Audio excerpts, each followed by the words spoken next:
sekali saya Belinda Amanda menemani perjumpaan kita pada kali ini di tamu kita pastinya. Nah, saat ini di episode kali ini kita akan membahas tentang Akademi Minim Sampah, Ajak Kita Peduli Sampah. Jadi di episode kali ini kita akan membahas sampah dan kita juga akan berkenalan dengan narasumber kita. Namun sebelum kita berkenalan, saya akan memberikan informasi kepada pemirsa OBTV. Indonesia merupakan negara yang kaya akan sumber daya alam.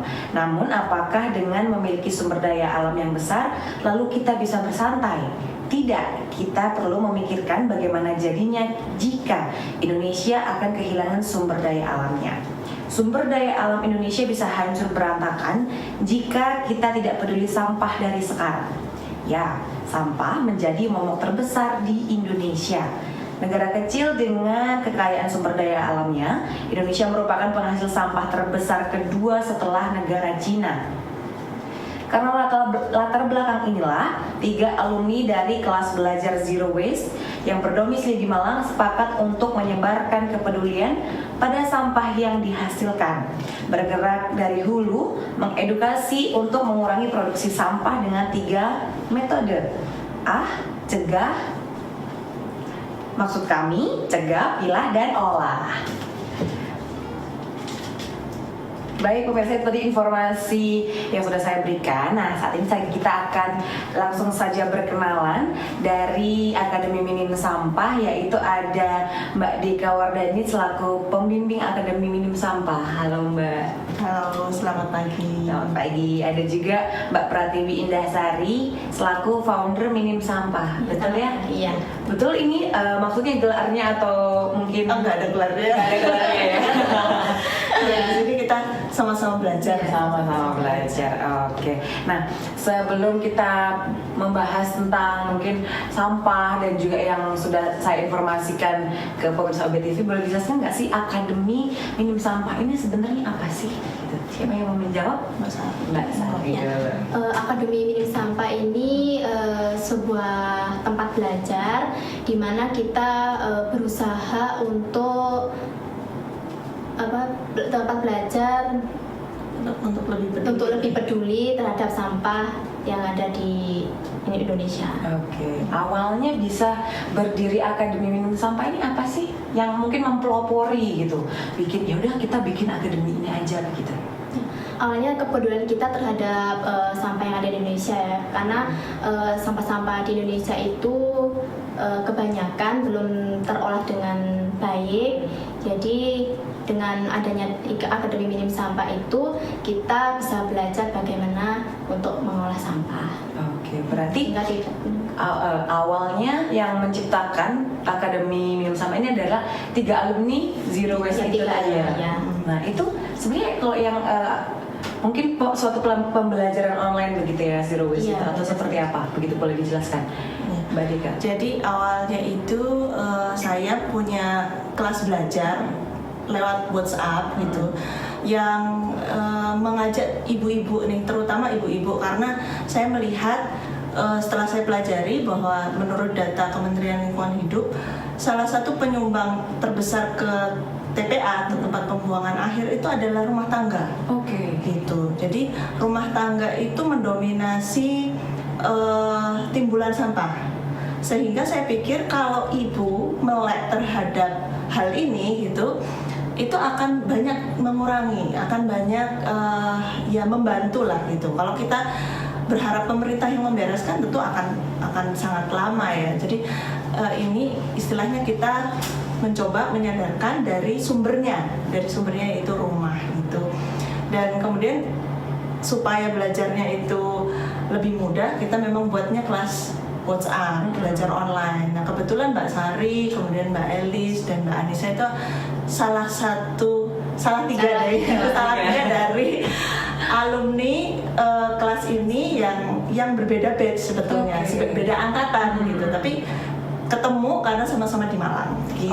Berarti tidak hanya di Malang aja ya untuk grup online itu tadi. Jadi grup online-nya ini dari Sabang sampai Merauke sebetulnya. Seluruh Indonesia ya.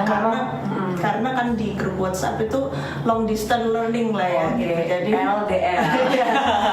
bisa ada yang dari Kalimantan, ada yang dari Medan, ada yang dari Makassar. dari mana lagi ya, kayaknya Jawa banyak sih, yang dari luar negeri belum ya, belum ada. Sun ya. Tapi sebenarnya kita sangat terbuka, dari mana saja peserta, terutama yang penting warga negara Indonesia. Oke, berarti dari kelas online itu akhirnya yang berdomisili di Malang bikin satu pertemuan, mungkin ada workshop begitu?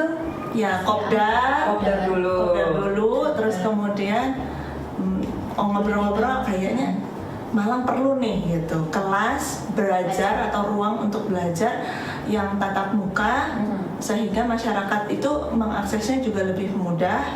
Mungkin kalau yang belajar online kan harus baca teks kecil-kecil gitu ya, kasihan yang sepuh-sepuh mungkin kita bikin yang langsung aja deh, mendatangkan narasumber kayak gitu. Oke, akhirnya terciptalah Akademi Minim Sampah ini dari ibu-ibu rumah tangga yang peduli terhadap sampah rumah tangga khususnya ya. Ibu rumah tangga juga berdaya. Betul. Jadi karena memang semua itu berasal dari rumah begitu kan, baru mungkin sampah-sampah yang lain mungkin dari luar begitu, baru memenuhi TPA begitu ya.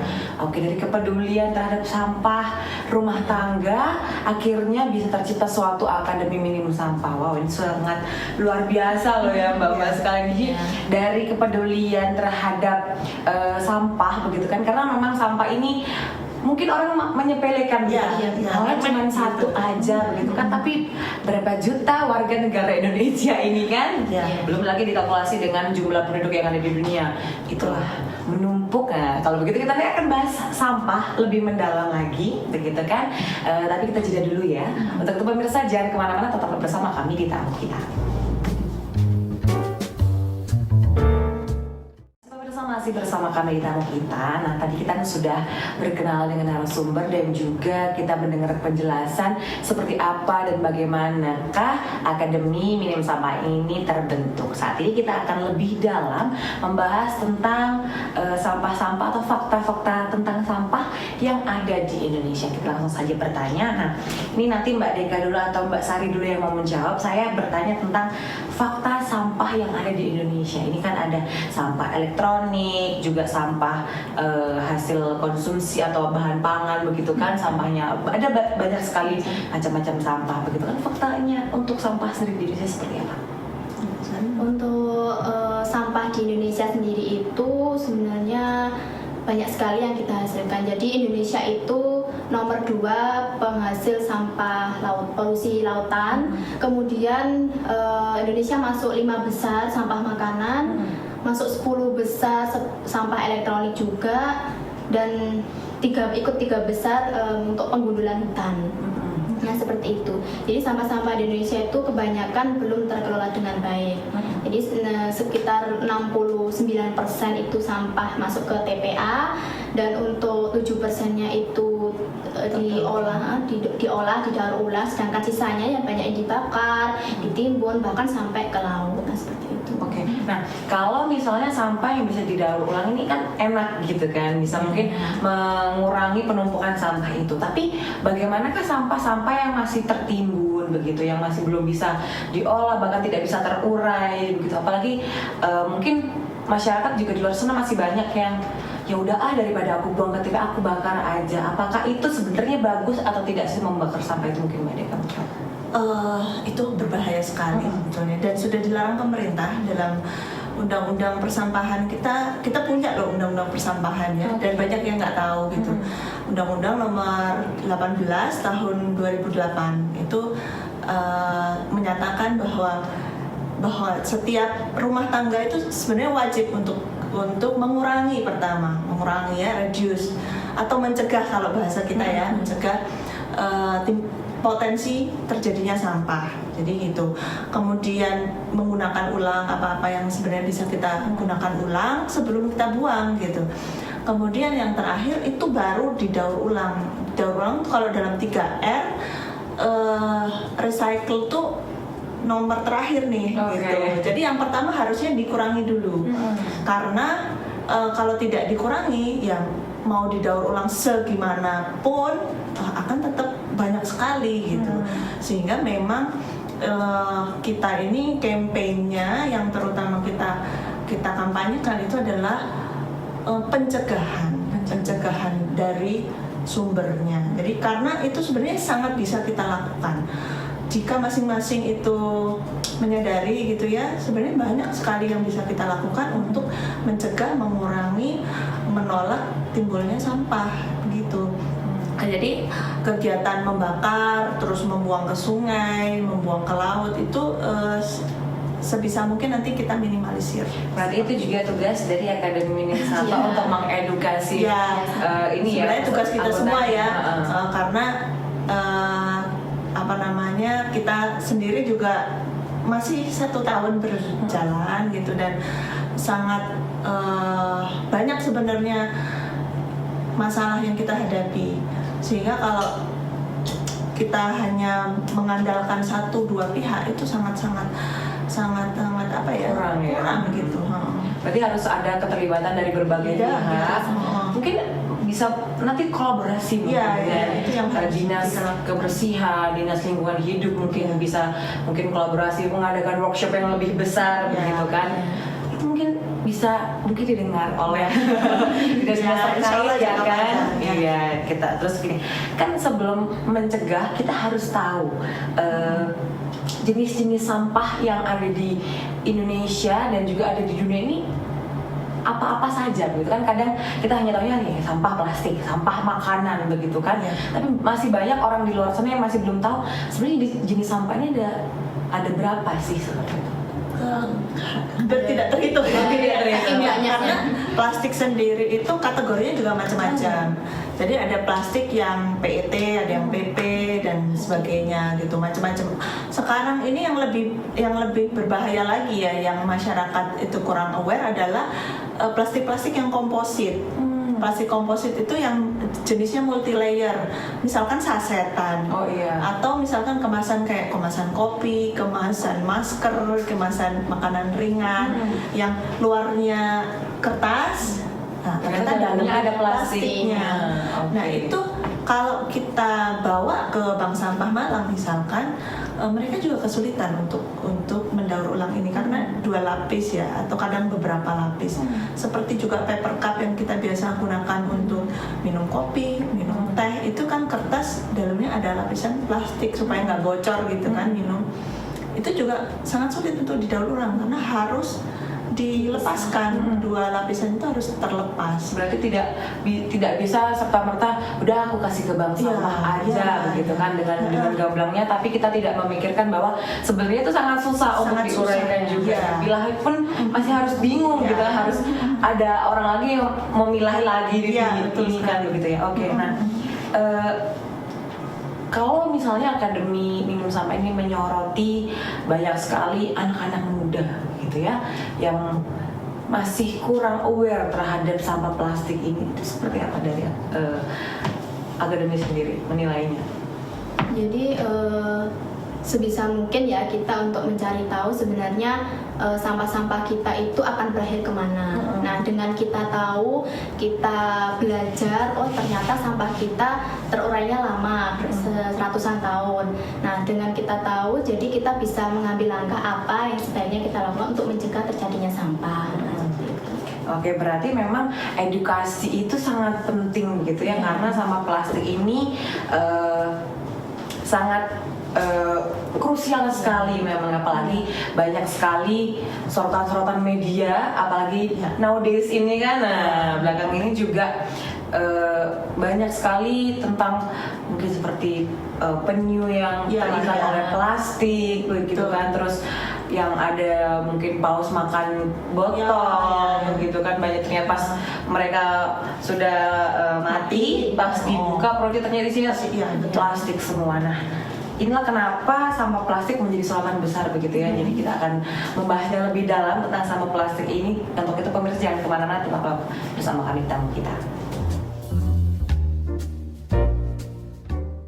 Pemirsa masih bersama kami tamu kita. Nah tadi kan saya sudah sempat singgung bahwa sampah plastik ini menjadi sorotan dan tidak memungkiri bahwa akhir-akhir ini pun juga sangat concern begitu ya, pemerintahan juga masyarakat begitu, bahwa sampah plastik di dunia ini meresahkan begitu kan. Setelah kita tahu bahwa di tahun 2010 saja ada 275 juta ton sampah plastik yang dihasilkan.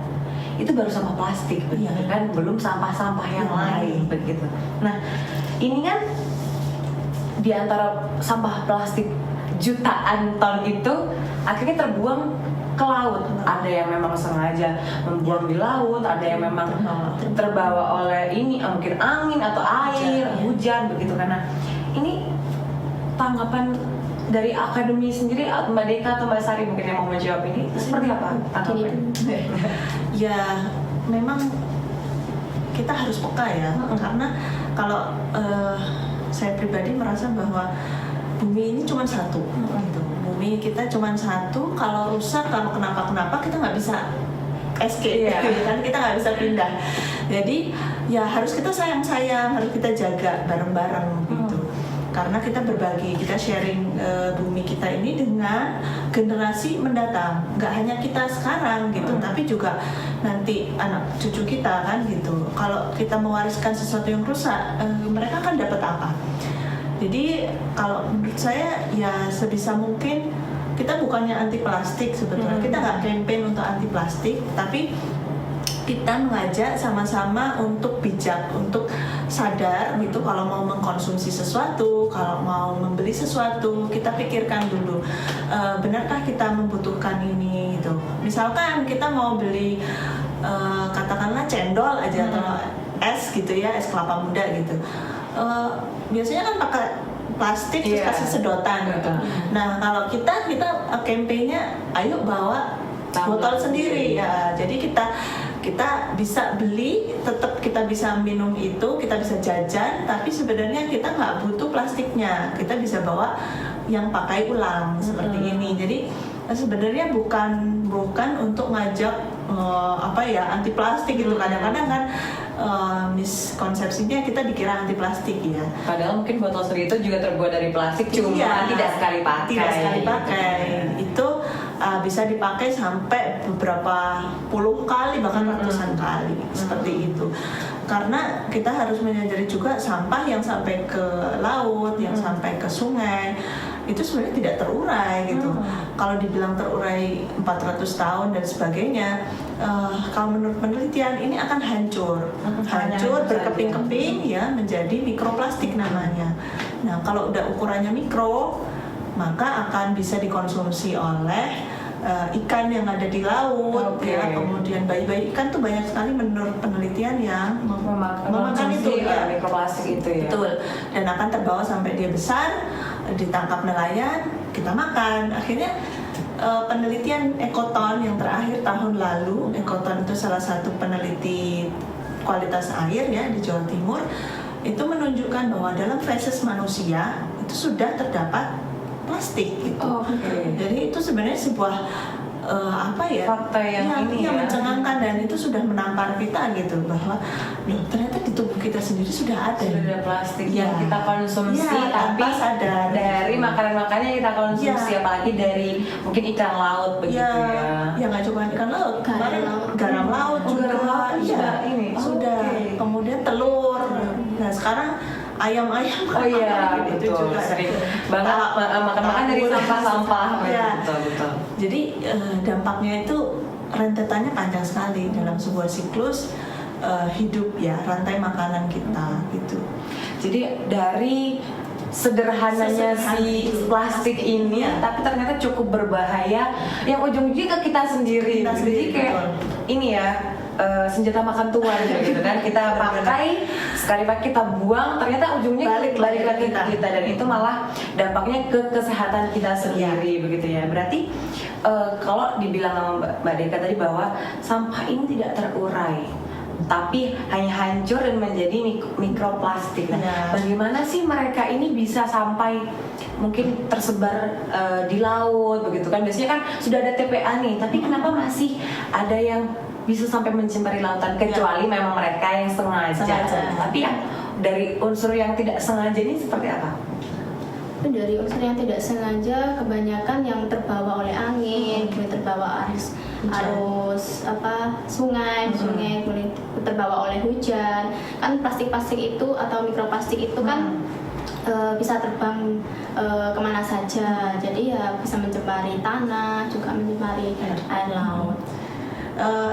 Kondisi kita sekarang ini, saya juga pernah survei ya ke TPA begitu, bahwa TPA kita ini sistemnya kan masih banyak yang open dumping, terbuka. TPA kita itu terbuka, hanya ada bulldozer atau alat berat yang dia memadatkan gitu. Jadi sehingga kalau misalkan hujan, katakanlah pada saat hujan itu sangat mungkin terbawa, iya, gitu ya. dan juga sangat mungkin pencemaran itu juga masuk ke air tanah. Oke. Jadi bisa. Jadi air lindinya, terus kemudian pecahan-pecahan plastiknya itu bisa masuk langsung ke tanah. Ya. Gitu ya. Dan kita juga harus ingat bahwa di TPA itu semua sampah campur. Semua sampah campur. Jadi ada makanan, ada popok, ya, ada pembalut, ada baterai, bahkan ada kasur gitu kadang-kadang ya, segala macam. Jadi itu potensi cemarannya sangat tinggi sebetulnya. Oke, tadi kan sempat disinggung bahwa sampah-sampah ini tidak hanya sampah plastik saja, sampah makanan, tapi popok. Nah, popok ini sebenarnya plastik ataukah mungkin hanya kain atau seperti apa sih? Sama Mbak Sari. Untuk popok sendiri itu banyak sekali ya kandungan yang di dalamnya, entah itu plastik, dioksin, pemutih dan sebagainya itu. Sebenarnya kalau kita sering memakaikan popok ke anak kita itu pasti akan menyebabkan iritasi. Betul. Nah, belum lagi nanti kalau sudah dipakai hasilnya itu sisa pakainya itu nanti akan mencemari sungai kita. Oke, berarti dari banyaknya kandungan yang terdapat di diapers itu atau pampers ya kita sering bilang ya, gitu. Popok sekali pakai ya, itu banyak sekali yang nantinya akan merugikan kita sendiri ya. Nah, seperti apa sih sebenarnya campaign dari Akademi sendiri untuk hal tersebut, seperti mungkin ada pembalut wanita, begitu popok sekali pakai dan hal lainnya. Tapi kita akan jeda dulu pemirsa, untuk itu tetaplah bersama kami tamu kita. Masih bersama kami tamu kita. Tadi kita sudah berbicara atau menyinggung sedikit tentang popok sekali pakai, juga ada pembalut wanita, nantinya juga ada sampah-sampah lain yang akan dijadikan contoh bagi mereka yang akhirnya bisa menjadi suatu campaign begitu, yang dimana nantinya akan menyadarkan ibu-ibu rumah tangga, tapi tidak hanya ibu-ibu rumah tangga, tapi masyarakat luas khususnya di Malang Raya. Nah, Mbak Dekan dan Mbak Sari tadi kan sempat waktu di belakang kamera deh bilangnya sudah pernah melakukan mungkin workshop dan juga campaign itu malah dengan mungkin tadi kan kalau misalnya diaper sendiri itu bikin anak iritasi karena bahannya begitu. Terus juga mungkin untuk pembalut wanita juga tidak baik untuk kesehatan wanita itu sendiri begitu. Itu seperti apa, Mbak? Jadi kemarin dari Akademi Minim Sampah itu kita mengadakan acara bincang santai mengenai bagaimana bahayanya popok sekali pakai dan juga pembalut wanita yang sekali pakai. Jadi di situ kita memberi gambaran kepada peserta itu bahayanya bagaimana, kemudian apa solusinya. Jadi solusinya adalah dengan mengganti popok kain atau klodi, dan juga untuk yang pembalut bisa diganti dengan menspad atau menskap. Nah, seperti itu. Kita juga mengundang narasumbernya ada tenaga kesehatan. Jadi pesertanya bisa tanya langsung apakah, kan biasanya ragu-ragu tuh, kayaknya kok pakai popok kain ini jadul banget ya, itu sehat nggak sih gitu, kok kayak mbah-mbah banget gitu ya, mungkin kayak gitu. Jadi kita mengundang narasumbernya adalah tenaga kesehatan, sanitarian ya kalau nggak salah, itu Mbak Anita. Beliau yang menjelaskan langsung bahwa sebenarnya ini lebih sehat gitu, dan ini dan ini lebih ekonomis gitu. Sampai waktu itu Mbak Anita menjelaskan juga bagaimana hitung-hitungannya perbandingan antara jika kita menggunakan diapers yang sekali pakai ternyata jauh lebih mahal daripada kalau kita investasi dengan popok kain. Gitu. Anggapan masyarakat popok kain itu mahal. Jadi beli di depan kok mahal ya. Kalau beli diapers kayaknya murah nih gitu. Ternyata jumlah pemakaian diapers itu justru malah lebih mahal kalau dihitung-hitung ya. Iya. Jadi nggak kompatibel sebetulnya begitu. Nah kalau misalnya nih berarti waktu workshop itu dan sekaligus sosialisasi begitu ya, itu mereka bisa bertanya apapun begitu ya, karena memang sudah mendatangkan sang ahli begitu ya. Jadi mungkin pemirsa BTV di rumah juga tertarik begitu kan setelah mendengar pernyataan Mbak Deka dan juga Mbak Sari bahwa ternyata ada alternatif lain gitu yang bisa digunakan untuk bayi dan juga wanita. Nah, kalau kelasnya sendiri ini kan dari kelasnya Akademi Minim Sampah ini sendiri, berarti banyak yang datang itu hanya ibu rumah tangga saja ataukah malah masih anak-anak muda gitu, anak-anak mungkin wanita muda begitu kan yang masih belum menikah begitu. Tergantung tema kayaknya. Tergantung temanya ya, selalu beda. Kita memang kelasnya bertema. Sebulan kalau nggak salah satu kali sebulan satu kali dengan narasumber yang berganti-ganti dan tema yang berganti-ganti sehingga kita bisa merangkul lebih banyak gitu. Mungkin tema yang ini anak muda yang datang, misalkan kemarin itu membuat lip balm ya, kalau nggak salah. Ada pelembab. Selain workshop juga ada kegiatan untuk membuat suatu produk. Jadi bisa dibawa pulang. Apa saja produknya Mbak?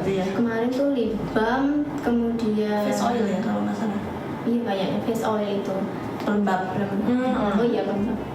Kenapa Akademi Minum Sampah ini bisa terfikirkan bahwa yaudah kita bikin ini aja, sabun sendiri, sampo sendiri yang tadi sempat dibilang di belakang kamera begitu kan, terus ada face oil juga, ini saya baru tahu. Kenapa bisa terpikirkan hal seperti itu? Karena mau nggak mau kalau kita mau mengurangi sampah, kita kembali lagi ke yang natural. Gitu. Jadi alternatif yang natural, yang tanpa kemasan itu sebenarnya banyak gitu, dan itu juga sudah kita sampaikan di kelas online ya. Waktu itu kelas online saya itu ada materinya tentang personal care. Jadi setelah lulus kelas ya kita terpikirkan beberapa kelas-kelas yang menarik untuk masyarakat itu ya kelas membuat do it yourself itu gitu yang banyak yang menarik gitu. Pasti yang datang itu melebihi kuota gitu kadang-kadang sampai kita yang harus mencukupkan karena tempatnya. Berarti setiap pertemuan itu akan menarik banyak ini ya, minat wanita-wanita. Yang datang apakah hanya wanita saja atau malah mungkin ada kaum laki-laki begitu yang datang juga? Kelas offline ada laki-laki juga sih. Offline ada laki-laki. Perbandingannya masih lebih banyak wanita pasti 90%.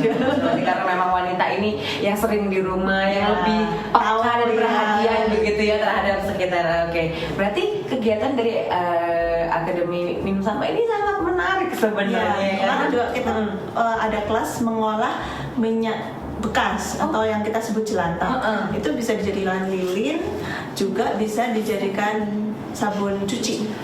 Dari minyak itu bisa jadi sabun cuci. Seperti apa prosesnya? Jadi prosesnya panjang kalau dijelasin. Singkatnya aja, biar kita tahu langsung. Ternyata minyak jelantah pun bisa jadi sesuatu yang bermanfaat dan bisa membersihkan, malah tidak hanya mengotori saja, tapi ternyata maksudnya mengotori usus begitu kan. Tapi bermanfaat juga. Jadi si minyak jelantah itu memang kita juga bukan menemukan sih, kita sharing ya, kita sharing resep bagaimana mengolah minyak ini menjadi sabun. Itu pertama memang ada teman kami yang di Jogja yang dia mencoba membuat sabun cuci dari jelantah ini. Jadi ada dicampur dengan alkalin, kemudian dengan pandan, dengan serai yang aromanya itu bisa untuk menetralisir aroma si jelantah ini kan. Biasanya kan aromanya kurang sedap gitu ya. Jadi bisa dicampur kopi, kadang bisa dicampur jahe ya macam-macam lah. Oke, berarti dari mungkin itu semacam ini ya, bahan-bahan dapur yang sudah tidak terpakai atau sisa-sisa ternyata bisa juga menjadi sesuatu yang bermanfaat gitu. Berarti kan ini menarik banyak minat masyarakat dan akhirnya membuat masyarakat ini juga turut berkontribusi untuk mengatasi masalah sampah dari sumbernya. Ini sangat menarik untuk dibahas lebih dalam ya, karena masyarakat turut serta untuk berkontribusi nyata begitu ya mengatasi sampah dari sumbernya. Seperti apa? Kita akan bahas di segmen berikutnya. Untuk itu jangan kemana-mana, tetaplah bersama kami. Masih setia bersama kami di tamu kita. Tadi kita sudah membahas tentang kegiatan-kegiatan dari Akademi Minim Sampah ini. Sekarang saya ingin mengulik dan mengorek lebih dalam tentang masyarakat ini memang harus benar-benar berkontribusi juga dalam masalah sampah ini, atau mungkin menanggulangi gitu kan dari akarnya. Begitu tadi sudah disinggung.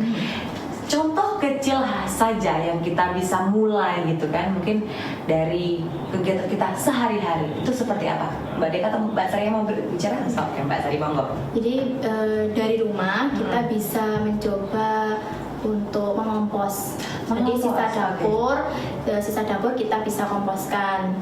Baik itu kan macam-macam kompos ada banyak, bisa masukkan ke kompos ember, gerabah, atau mungkin pot yang paling sederhana, atau mungkin bisa tinggal masukkan aja ke lubang biopori. Nah seperti itu. Selain ngompos juga kita bisa belanja minim plastik, minim sampah. Jadi dari rumah kita menyiapkan dulu apa yang diperlukan untuk belanja itu. Jadi kita pulang tidak membawa sampah.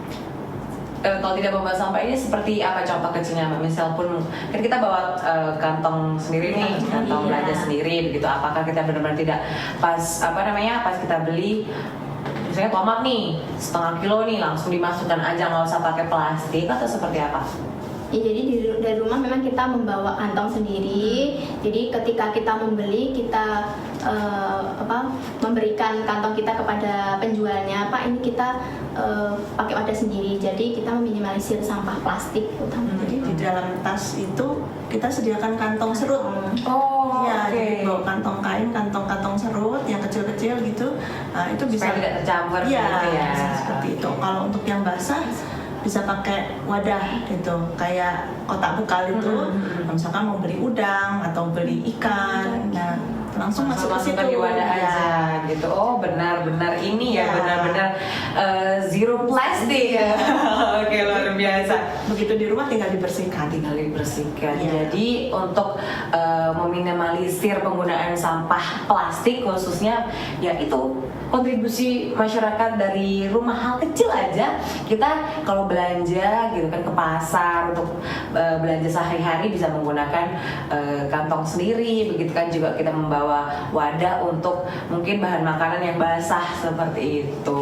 Nah, ini ada program atau gerakan 3A yang dimiliki oleh Akademi Minim Sampah. Nah, itu 3A ini adalah cegah, pilah, dan olah. Itu seperti apa?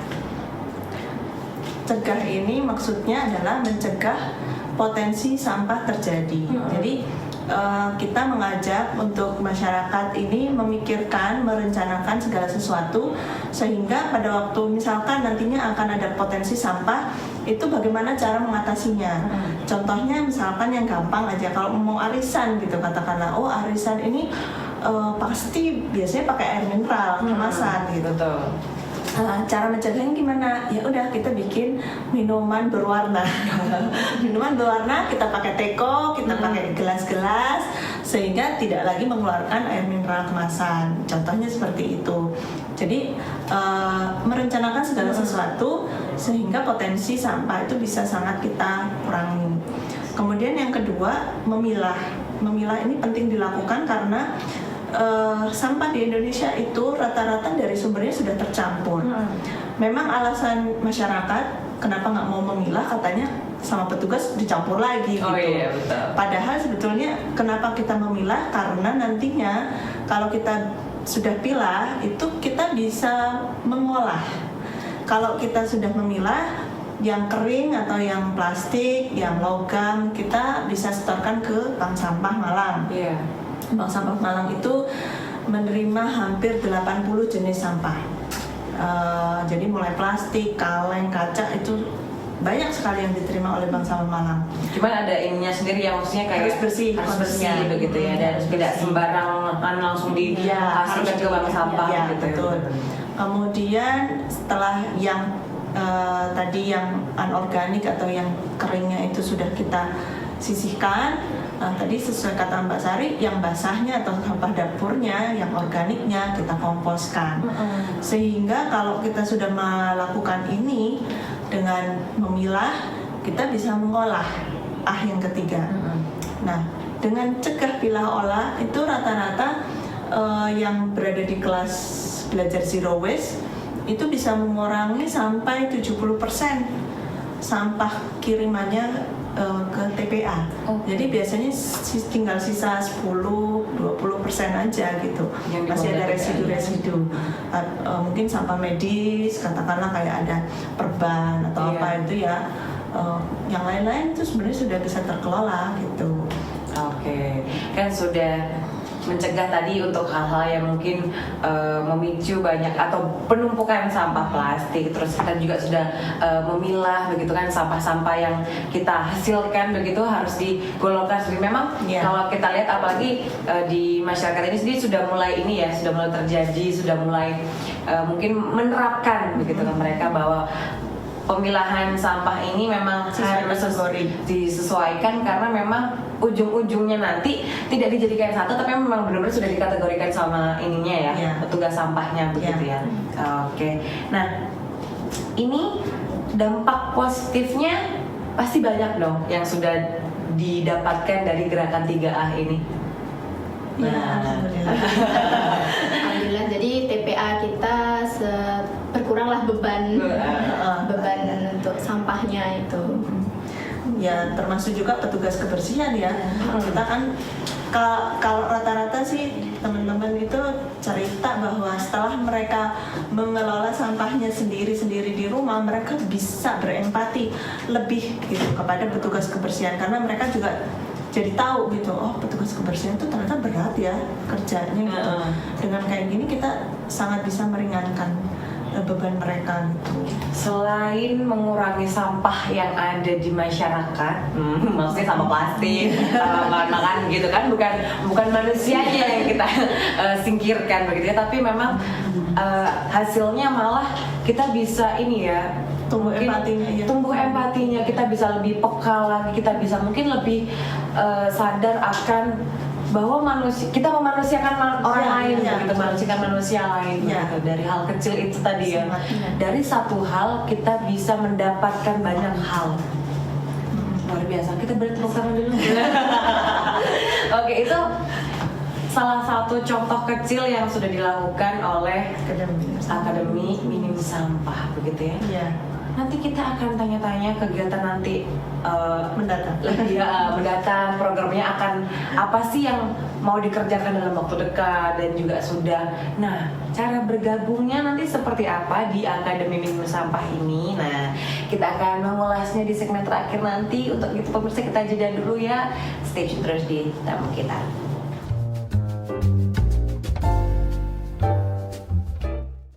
Masih setia sekali di tamu kita. Nah, saat ini kita akan lebih mendetail bertanya-tanya tentang Akademi Minim Sampah ini sendiri. Kalau kita berbicara tentang akademi, pastinya memiliki program-program nih yang akan dilaksanakan atau yang sudah dilaksanakan. Gitu. Sejauh ini program terbesar dari Akademi Minim Sampah ini apa? Program terbesar kemarin itu kita membuka kelas offline atau kelas intensif selama 6 pekan.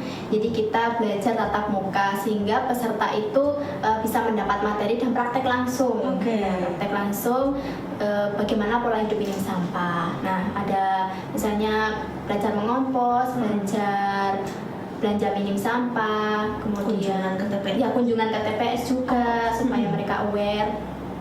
kemudian kita juga membuat ekobrik, kemudian membuat sabun alami, nah, seperti itu banyak sekali. Selama 6 pertemuan. Eko apa tadi? Ekobrik. Apa itu ekobrik sebenarnya? Ekobrik itu sebetulnya sebuah bata. Jadi bata tapi dari botol mineral yang diisi dengan sampah plastik Lainnya begitu ya, sampai dia ditekan sampai benar-benar padat, kemudian itu bisa dimanfaatkan menjadi bangku, menjadi meja, dan juga bahan bangunan. Saya sempat melihat hal itu, ya betul. Saya kemarin pas buka sosial media Instagram khususnya ada campaign juga, mereka membuat rumah singgah begitu dari sampah itu tadi, botol-botol yang diisi oleh sampah lainnya yang dipadatkan. Betul. Akhirnya mereka bisa membangun sebuah rumah. Itu megah. Itu dari ekobrik itu tadi. Luar biasa. Itu salah satu program yang ada di Akademi Minim Sampah. Belajar ekobrik. Berarti sudah dilakukan dong berarti program ekobrik ini? Ekobrik ini kita mengajari tapi saja. sebenarnya kalau di Malang itu komunitas ekobrik ada sendiri lagi. Ada trainernya juga, trainer tersertifikat ekobrik itu ada juga. Ada. Di Malang. Ya. Saya baru tahu ini. Berarti kan memang tidak asal-asalan saja untuk membuat ekobrik ini sendiri ya, tapi ada standarnya.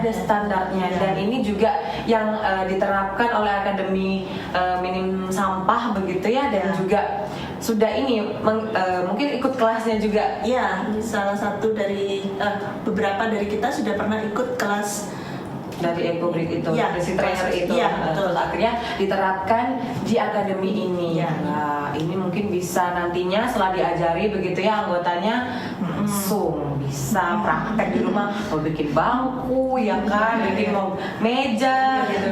Daripada beli kan mahal ya kan. Mending kita bikin sendiri. Oke. Terus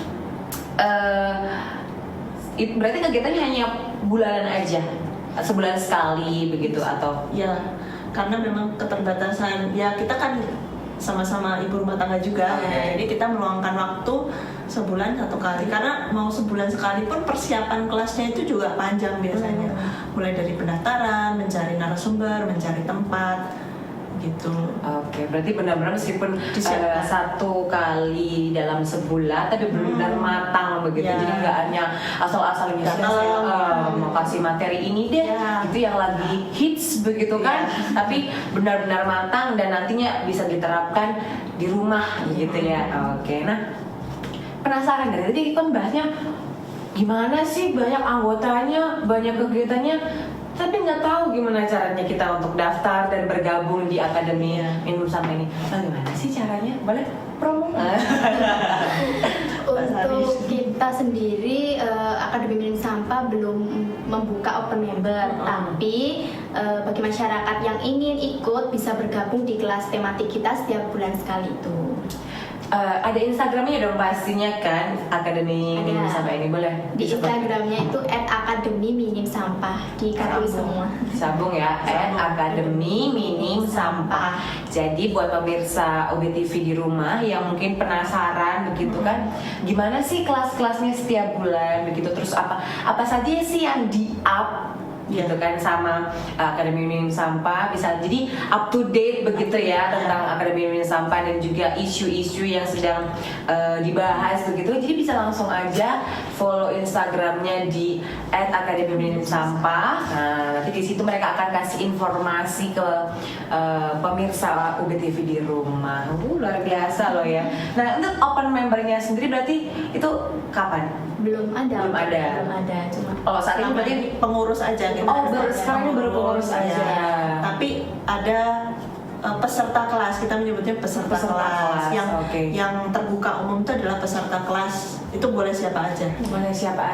Bebas ya, mau remaja, mau ibu rumah tangga, itu it's okay. Yang penting siapapun yang peduli terhadap lingkungan begitu ya, khususnya sampah, boleh join aja tuh pemirsa. Jadi kalau misalnya mau join, siapapun kalian, tidak terbatas usia ya. Monggo yang mau belajar zero waste langsung hubungi ke Akademi Minim Sampah. Oke. Nah, Setelah promosi pasti ada harapan-harapan ke depannya Akademi Minim Sampah ini akan menjadi seperti apa. Boleh dari Mbak Sari dulu, terus nanti langsung Mbak Deka mengungkapkan harapannya seperti apa ke depannya. Harapannya semakin banyak masyarakat yang peduli dengan pola konsumsinya dan juga bisa mengolah sampahnya sendiri sehingga tidak menyebabkan penumpukan sampah di TPA. Oke, itu dari Mbak Sari. Begitu, kalau dari Mbak Deka? Ya kalau dari saya sendiri, semoga Akademi Minim Sampah makin solid gitu, dan makin banyak ilmu-ilmu baru yang akan ditularkan. Jadi ruang belajar yang sustainable, hidup berkelanjutan. Jadi tidak hanya nanti kita ngomongin sampah, tapi kita juga ngomong yang lebih besar lagi, yaitu hidup yang sustainable. Ya. Oke, kalau begitu terima kasih Mbak Sari, Mbak Deka sudah mau share bersama kami di UBTV. Begitu ya, apalagi terus jadi tamu kita sudah memberikan informasi yang sangat berharga bagi kita semua, dan semoga kedepannya semakin menginspirasi. Baik, itu tadi pemirsa bincang-bincang kita bersama dengan Akademi Minim Sampah. Untuk itu selalu perhatikan sekitar kita, dan lebih lagi kita untuk mengurangi sampah, karena itu akan berdampak ke diri kita sendiri jika kita tidak menjaga lingkungan kita. Saya Brenda Amanda dan seluruh kru yang bertugas pamit. Jangan lupa untuk selalu saksikan tamu kita hanya di UBTV Aktif dan Kreatif. Sampai jumpa.